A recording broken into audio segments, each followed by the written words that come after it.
3 দিন 3 রাত আমরা ছিলাম। পুরো সময় অল্প কিছু সময় ঘুমের বাইরে, বাকি পুরো সময় সফরে আমরা ঘুরে বেড়িয়েছি।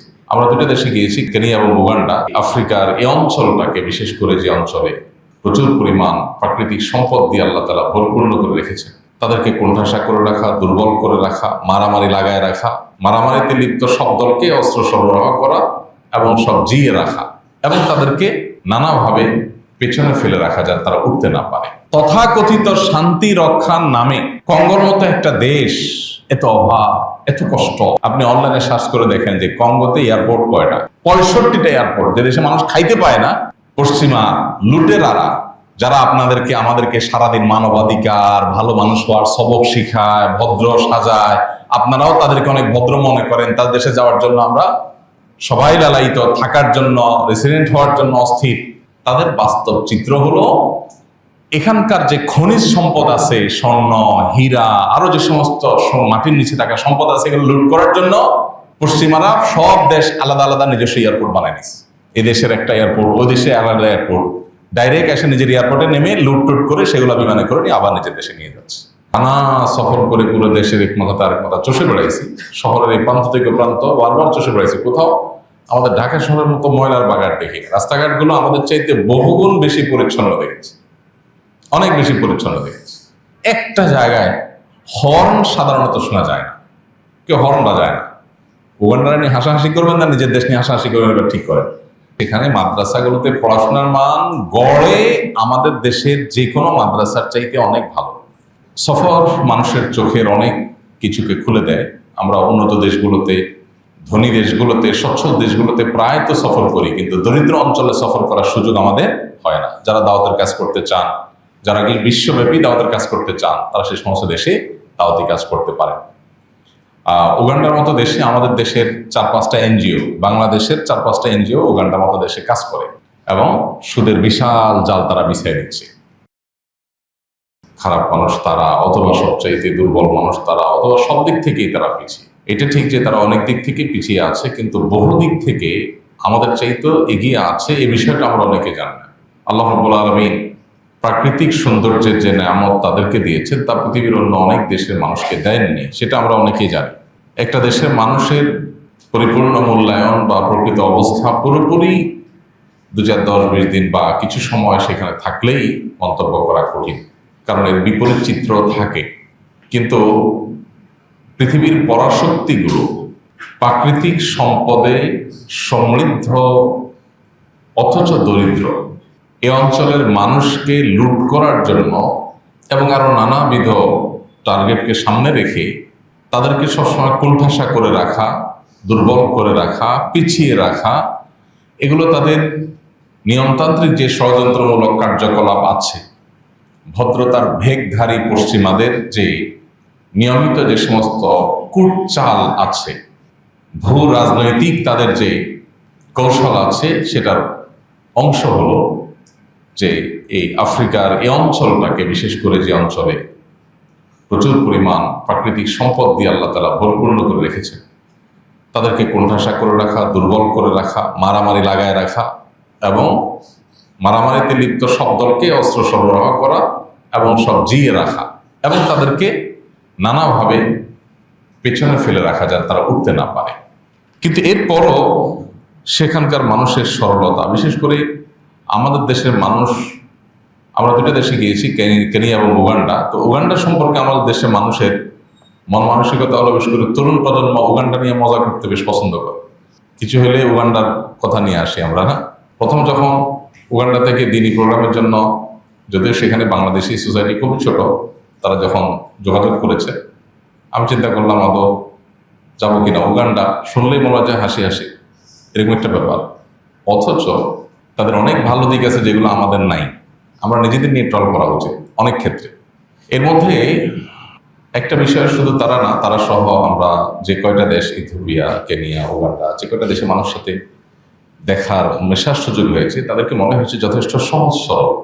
প্রত্যেকটা সমাজে ভালো মন্দ মানুষ আছে, কিন্তু আমাদের মতো উপর দিয়ে মিষ্টি মিষ্টি কথা আর ভিতর দিয়ে চিটারি বাট করে ভরা, এই টাইপের মানসিকতা বোধহয় পৃথিবীর খুব কম দেশেই আছে। বিশেষ করে এই আফ্রিকার এই অঞ্চলে, যেখানে আলহামদুলিল্লাহ প্রত্যেকটা দেশেই মুসলিমদের এভারেজ 15, 20, 25, 30% পর্যন্ত মুসলমান আছে। কোনো কোনো দেশে তো একেবারে বেশিরভাগই মুসলমান, পুরো দেশটাই মুসলমানের হওয়া। এবং তারা যারা ইসলাম প্র্যাকটিস করে তারা আমাদের মতো খুব কম। আমি আবারও বলছি যে এটা আমাদের অল্প দিনের সফরের মূল্যায়ন, এর ব্যতিক্রম চিত্র থাকতে পারে, কি আমাদের চোখের দেখা, আমাদের উপলব্ধি যেটা সেটা আপনাদের সাথে শেয়ার করছি। মুসলমান তো আসলে ধরি মাছ নাছুই পানি বা চিটার বাটপার টাইপের মুসলমান হতে পারে না। মুসলমান সলিড হবে। জান্নাত এবং জাহান্নামের এই ধারণাটা তো পরিষ্কার ধারণা। তাহলে আমার অবস্থান, আমাদের জীবন ধারণের পদ্ধতি, আমাদের আমল, আমাদের সবকিছু পরিষ্কার হইতে হবে। আমি মুসলমান আবার দুনিয়ামুখী, আমি মুসলমান আবার আমি হালাল হারামের বাছবিচার করি না, তাহলে এটা কোন ধরনের মুসলমান হলো? আমাদের মধ্যে এই ভেজাল মুসলমানের পরিমাণ সবচাইতে বেশি।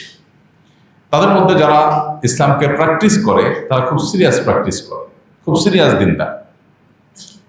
মিশনে যে সমস্ত আমাদের ভাইরা যেয়ে থাকে, সেটা পুলিশের হোক, আর্মির হোক, অন্যান্য বাহিনীগুলোর হোক, তাদের অনেকের কাছ থেকে আমি বহুবার শুনেছি, কতবার শুনেছি গুণে শেষ করতে পারবো না।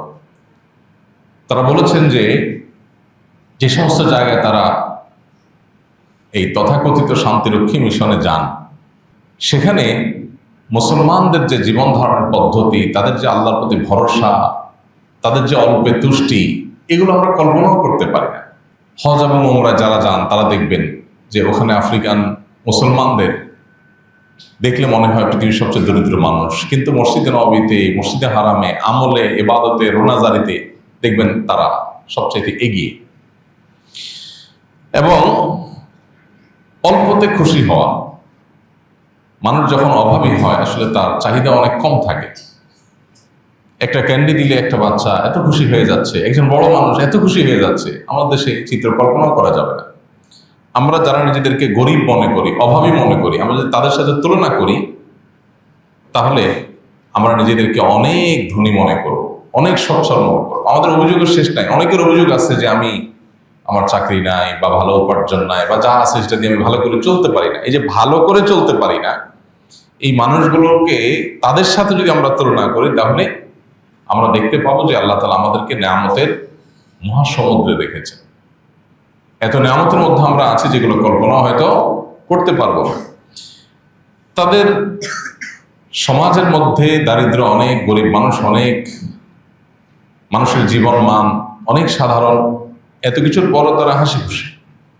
বেশিরভাগ মানুষ একেবারে গ্রামকে গ্রাম পুরো চষে বেরিয়ে আমরা যা দেখেছি, মনে হয়েছে যে মানুষগুলো যথেষ্ট হাসি খুশি, মানুষের সাথে মিশে প্রকৃতির, হাসতে পছন্দ করে। গায়ের রং তাদের কালো, কিন্তু পরিবেশ এত পরিচ্ছন্ন। আমি অবাক হলাম যে উগান্ডা নিয়ে আমরা হাসাহাসি করি, সেখানে কোনো ময়লার বাগান আমরা দেখিনি। কোথাও থাকলেও থাকতে পারে, বাট আমরা এত ট্রাভেল করেছি, টানা সফর করে পুরো দেশের এক মাথা তার এক মাথা চষে বেড়াইছি, শহরের এই প্রান্ত থেকে প্রান্ত বারবার চষে বেড়াইছি, কোথাও আমাদের ঢাকা শহরের মতো ময়লার বাগান দেখি। রাস্তাঘাটগুলো আমাদের চাইতে বহুগুণ বেশি পরিচ্ছন্ন দেখেছি, অনেক বেশি পরিচ্ছন্ন দেখেছি। ময়লার কোনো বাগান খেয়াল করিনি। এবং আমি তো অবাক হয়েছি, সামনে তাদের নির্বাচন উগান্ডার মানুষের, তো এমপি ইলেকশনের জন্য পোস্টার যথারীতি তারা ব্যবহার করছে, প্রচারণা চলছে, কিন্তু পুরো রাজধানী কাম্পালা, আশপাশে অন্যান্য শহরগুলো দেখলাম কোথাও একটা জায়গায় কারোর ওয়ালে একটা পোস্টার, একটা সিঙ্গেল পোস্টার আমাদের কারোর চোখে পড়েনি। স্থানীয় প্রবাসী বাংলাদেশে জিজ্ঞেস করলাম, উগান্ডা নিয়ে এত মজা করি আমরা, কই এখানে তো কারোর ওয়ালের মধ্যে রাজনৈতিক নীতিবাক্য লিখতে কাউকে দেখলাম না, কারোর দেয়াল দখল করা, দেওয়াল লিখন করা, এগুলো তো নেই। তো বললে এগুলো কোথাও নেই, নির্দিষ্ট জায়গা আছে, সেখানে সুন্দর করে পোস্টার সাঁটানো আছে, ছবি সম্বলিত এমপি পদপ্রার্থীদের, বাস এটাই প্রচার। এর বাইরে যত্রতত্র প্রচার প্রচুর আছে, সেখানে যদিও স্বৈর শাসক আছে দীর্ঘদিন, কিন্তু প্রচারণা আছে, প্রচারণা বিরোধীদের, সরকারিদের সবারই আছে। বাট কারোর ওয়াল দখল করে প্রচারণা, তারপরে নির্বাচন আসলে ওই যে সুতা দিয়া, পোস্টার দিয়া পুরা এলাকা ছেয়ে ফেলা, এই যে নোংরামো, এই যে পরিবেশ দূষণ, এই যে পরিবেশ নষ্ট করা, যারা দেশের সেবা করার প্রতিশ্রুতি দেয় আমাদেরকে, সেই রাজনীতিবিদরা সব দলের নেতারাই, কোনো দল বাদ নাই। যেই পরিমাণ পরিবেশ তারা নষ্ট করে, যে পরিমাণ কানটাকে ঝালাফালা করে ফেলায়, তাদের নীতিবাক্য শুনাইতে শুনাইতে মাইক দিয়ে আসতেছে সামনে নির্বাচন, আবার হয়তো শুরু হবে সে অত্যাচার। আমরা সাধারণ জনগণ অতিষ্ঠ। কি সেবা তারা করবে তা নির্বাচনের আগেই বোঝা যায়। আমি সব দলের কথা বলছি, বাংলাদেশের গোটা রাজনৈতিক কালচারই একরকম, কোনো দল এর বাইরে নেই, ইসলামিক দলগুলো এর বাইরে নেই, সব এক। যে আমরা জনগণকে বিরক্ত করে তারপর রাজনীতি করি, যে ঘন্টা নিয়ে হাসাহাসি করি, তাদেরকে তো আমরা এগুলো দেখি না। আচ্ছা, এর বাইরে রাস্তাঘাটে জ্যাম, বিশাল লম্বা লম্বা জ্যাম শহরে, রাজধানীতে একটা লোককে 3 দিন 3 রাত আমরা ছিলাম, পুরো সময় অল্প কিছু সময় ঘুমের বাইরে, বাকি পুরো সময় সফরে আমরা ঘুরে বেড়িয়েছি। একটা জায়গায় হর্ন সাধারণত শোনা যায় না, কেউ হর্ন বাজায় না। উগান্ডারা নিয়ে হাসাহাসি করবেন না, নিজের দেশ নিয়ে হাসাহাসি করবেন, এবার ঠিক করে। আর আমাদের প্যাঁ প্যাঁ চোটে রাস্তা চলাই যায় না, থাকাই যায়। তো আল্লাহ রাব্বুল আলামিন তাদেরকে অনেক ভালো জিনিস দিয়েছেন, অনেক সুশৃঙ্খল তুলনামূলক। আমাদের চাইতে তারা সুশৃঙ্খল, ব্যতিক্রম কিছু বিষয় নিশ্চয়ই আছে, কিন্তু এভারেজে ধরলে আমাদের চাইতে অনেক বেশি তারা সুশৃঙ্খল। মাদ্রাসা যেগুলো, সেগুলো আরো বেশি অবাক করেছে আমাদেরকে। আপনারা অনেক অনেক মাদ্রাসার সাথে জড়িত।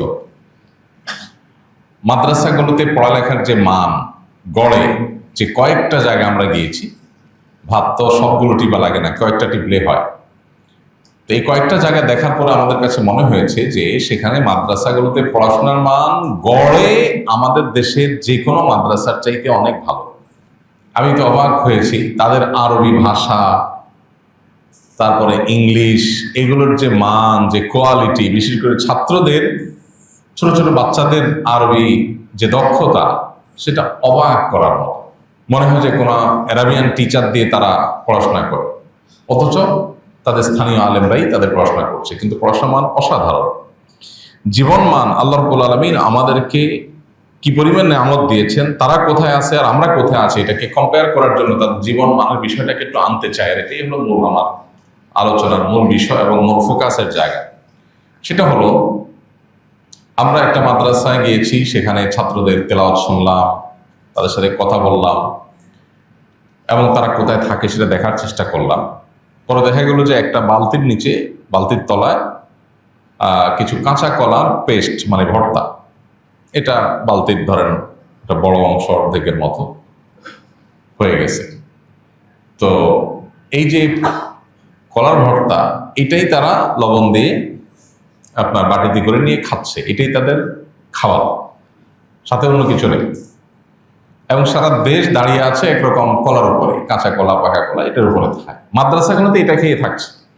আমাদের মাঝার ছেলেদের অভিযোগের শেষ নাই, যে ভাতের সাথে ডাল দেয়, ডালটা সরসরা পানি, অজু করা জায়েজ হবে কিনা এটা নিয়ে প্রশ্ন ওঠে। এত পাতলা পানি, ভাতের সাথে ডাল পাইছেন, ওরা ভাতই পাচ্ছেন, কলা সিদ্ধ। এক মাদ্রাসায় আমরা, মাদ্রাসার মসজিদে আমরা এশার নামাজ পড়লাম, একটু পরে গেছি জামাত শেষ হওয়ার পর। তো নামাজের পরে দেখলাম মসজিদের পাশেই বাচ্চারা, মাদ্রাসার ছেলেরা খাবার খাচ্ছে। তো কি খাচ্ছে একটু কাছে গিয়ে দেখলাম, দেখি যে পাউরুটি এটা লাল চার মধ্যে চুবাচ্ছে আর খাচ্ছে। তো আমরা ধরেই নিছি যে এটা সন্ধ্যার নাস্তা হবে, পাউরুটি দিয়ে চা দিয়ে খাচ্ছে। জিজ্ঞেস করলাম, এটা কি তোমাদের সন্ধ্যার নাস্তা? বললো না, আরবিতে বললো না, এটা আমাদের রাতের খাবার। আমি কি রাতের খাবার পাউরুটি, 1 পিস বা 2 পিস পাউরুটি একটু লাল চায়ের মধ্যে চুবাই খাচ্ছে, এটা রাতের খাবার? তখন আমি বললাম, তোমাদের অফিসে চলো, তোমাদের দায়িত্বশীল কারা আছে। তো গেলাম তাদের অফিসে। অফিসে গিয়ে দেখলাম একটা লোক বসা, তাকে জিজ্ঞাসা করলাম আরবিতে যে এরা বাচ্চারা যে রাতে খাচ্ছে, এটাই কি তাদের রাতের খানা? বলছে হ্যাঁ, এটাই রাতের খাওয়া। বললাম দুপুরে? তাহলে আমি ভাবছি তাহলে দুপুরে মনে টাইট করে খায়, রাতে আর খাওয়া লাগে না। তো জিজ্ঞেস করলাম দুপুরে কি খায়? বললো দুপুরে সেম খায়, এই জিনিসটাই খায়।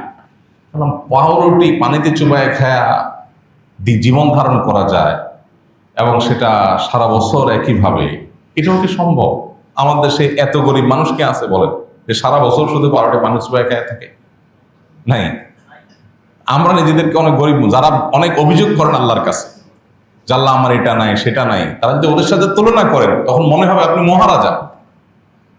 এই জন্য আল্লাহ তাআলা দুনিয়ার ক্ষেত্রে আমাদেরকে বিভিন্নভাবে উৎসাহিত করেছেন। নবী সাল্লাল্লাহু আলাইহি ওয়াসাল্লাম হাদিসে পরিষ্কার বলা হয়েছে আমরা যেন দুনিয়ার ক্ষেত্রে আমাদের চাইতে যারা কষ্টে আছে তাদের দিকে তাকাই, তাহলে কি হবে? আল্লাহ তাআলার প্রতি শুকরিয়া এবং কৃতজ্ঞতা আমাদের আসবে। তো জিজ্ঞেস করলাম যে তোমাদের এখানে তো সবজি খুব দাম নাই, যেখানে সেখানে সবজি হয়, আফ্রিকার মাটি ভালো, যেখানে সেখানে গাছপালা হয়, তো তোমরা সবজি কেন খাচ্ছ না? বলে যে আসলে সবজি কেনার মতো টাকাও মাদ্রাসার নাই। তো বললাম যে গোশত সেখানে অনেক কম দাম, খাসি গোশত 300-400 টাকা কেজি বাংলাদেশি টাকা, গরু গোশত এরকম 300 টাকা কেজি, 250-400 টাকা কেজি। তো বললাম এত সস্তা গোশতের দাম তোমাদের এখানে, তো গোশত তো তোমরা মাঝে মধ্যে খেতে পারো। বলো যে সপ্তাহে একদিন শুক্রবারে গোশত খায়। গোশত কি পরিমাণ খায় সেটা জানি না, তবে আরেকটা মাদ্রাসায় গেলাম, সেটা এতিমখানা, বেশিরভাগই এতিম। তো ওই এতিমখানাতে 45-50 জন এতিম আছে, এর বাইরে মনে হয় সামান্য কিছু বাচ্চা থাকতে পারে। ওদের সাথে আমরা কিছু সময় বসলাম, কথা বললাম, তেলাওয়াত শুনলাম, পড়াশোনার খোঁজ খবর নিলাম, কি খায়, কিভাবে জীবনযাপন করে জানলাম।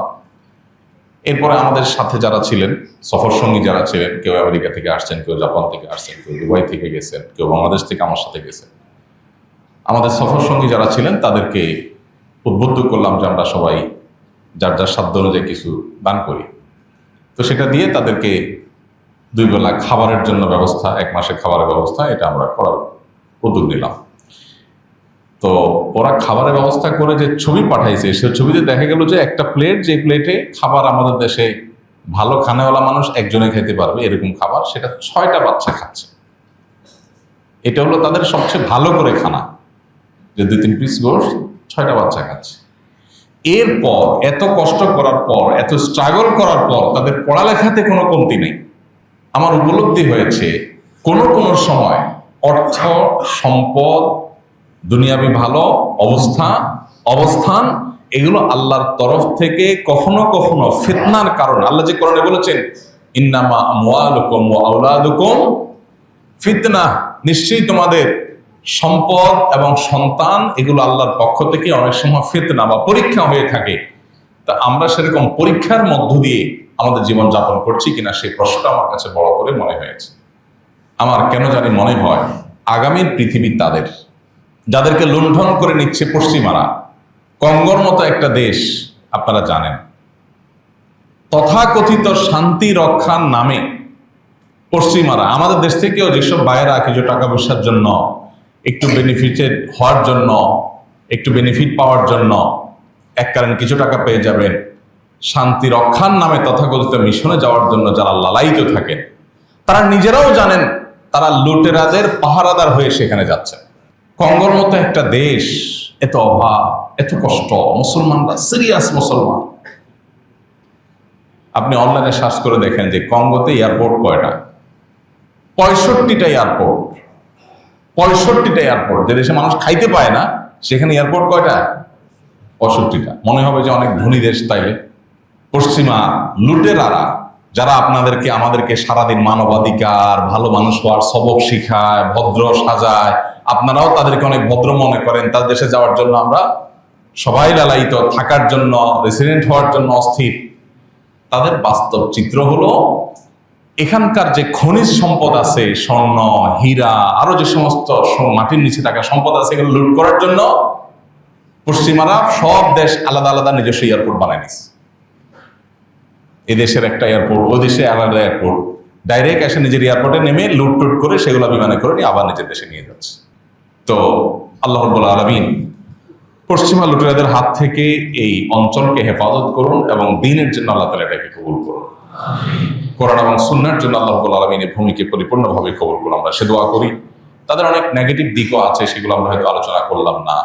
মুসলমানের চাইতে অমুসলিমের সংখ্যা যেহেতু বেশিরভাগ জায়গায় বেশি, দেখা যায় বেহায়াপনা অনেক বেশি, গান বাজনার প্রবণতা, শোনার প্রবণতা তাদের মধ্যে অনেক বেশি, দুর্নীতি তো একেবারে রন্ধ্রে রন্ধ্রে। আল্লাহ মাফ করুক। এই জায়গায় গেলে মনে হয় যে আমরা দুর্নীতিতে অনেক খারাপ আছি, কিন্তু ওদের সাথে তুলনা করলে মনে হয় না এত খারাপ না আমরা, মানে ওদের চাইতে একটা জায়গা মনে হয় আমরা একটু ভালো আছি। অবশ্য সব দেশের এরকম অবস্থা না। আফ্রিকার আমরা যে কয়েকটা দেশ গেছি সেই কয়েকটা দেশের কথা বলতেছি যে দুর্নীতি ছাড়া কিছুই নেই, প্রত্যেকটা কদমে কদমে দুর্নীতি। তো সেটার পেছনেও লম্বা গল্প আছে। তাদেরকে আসলে কোনোভাবেই এগোতে দেয়া হবে না, তাদেরকে দুর্বল রেখে তাদের সম্পদগুলো লুট করা হবে। এটা পশ্চিমাদের দীর্ঘমেয়াদী যে ষড়যন্ত্র আছে সেটার অংশ। তো সফর মানুষের চোখের অনেক কিছুকে খুলে দেয়। আমরা উন্নত দেশগুলোতে, ধনী দেশগুলোতে, সচ্ছল দেশগুলোতে প্রায় তো সফর করি, কিন্তু দরিদ্র অঞ্চলে সফর করার সুযোগ আমাদের হয় না। যারা দাওয়াতের কাজ করতে চান, যারা কি বিশ্বব্যাপী দাওয়াতের কাজ করতে চান, তারা সেই সমস্ত দেশে দাওয়াতি কাজ করতে পারে। উগান্ডার মতো দেশে, আমাদের দেশের 4-5টা এনজিও, বাংলাদেশের 4-5টা এনজিও উগান্ডার মতো দেশে কাজ করে। আমি নাম বলতেছি না সেগুলো। কি কাজ করে? সুদি লোন দেওয়ার কাজ করে, এটাই কাজ। তো একেবারে নাম করা 4-5টা এনজিও আমাদের দেশে, একেবারে বাংলাদেশের, অন্য দেশে বাংলাদেশি এনজিও, তারা সেখানে কাজ করে এবং সুদের বিশাল জাল তারা বিছিয়ে দিচ্ছে। এর বাইরে আলহামদুলিল্লাহ ব্যক্তিগত পর্যায়ে অনেক আল্লাহর বান্দা দাওয়াতের কাজ নিয়ে, দাওয়াতের মিশন নিয়ে সেখানে যাচ্ছে। তো আমরা রব্বে কারীমের কাছে দোয়া করি, আল্লাহ তাআলা আমাদেরকে যে সমস্ত নিয়ামত দিয়েছেন সেগুলো শুকর আদায় করার তৌফিক দান করুন। ওখানে বাচ্চাদের যে জীবনযাত্রা, জীবন মান, সেগুলো যখন আমাদের বাচ্চারা দেখবে বা বুঝবে, তখন আমাদের বাচ্চাদের আল্লাহর কাছে শুকরিয়া আদায় করার মানসিকতা তৈরি হবে, অল্পে তুষ্ট থাকবে। আমরা আলহামদুলিল্লাহ বলতে শিখব, অভিযোগ আমাদের কমে যাবে। মানুষ নবী সাল্লাল্লাহু আলাইহি সাল্লামের এই সুন্নাহটাকে ফলো করলে মানুষের জীবনে আর কষ্ট থাকবে না। সেটা কি? সেটা হলো দুনিয়ার ক্ষেত্রে আমার চাইতে যারা কষ্টে আছে তাদের দিকে তাকানো, যে তার চাইতে তো আমি আলহামদুলিল্লাহ অনেক ভালো আছি। আর দ্বীনের ক্ষেত্রে আমার চাইতে যে ভালো আছে তার দিকে তাকানো, যে আমি 5 ওয়াক্ত নামাজ পড়ি, মাশাআল্লাহ অমুক লোক তিনি তো তাহাজ্জুদে পড়ে। আমি শুধু যাকাত দেই, উনি তো মাশাআল্লাহ যাকাতের বাইরেও প্রচুর পরিমাণ দান করেন।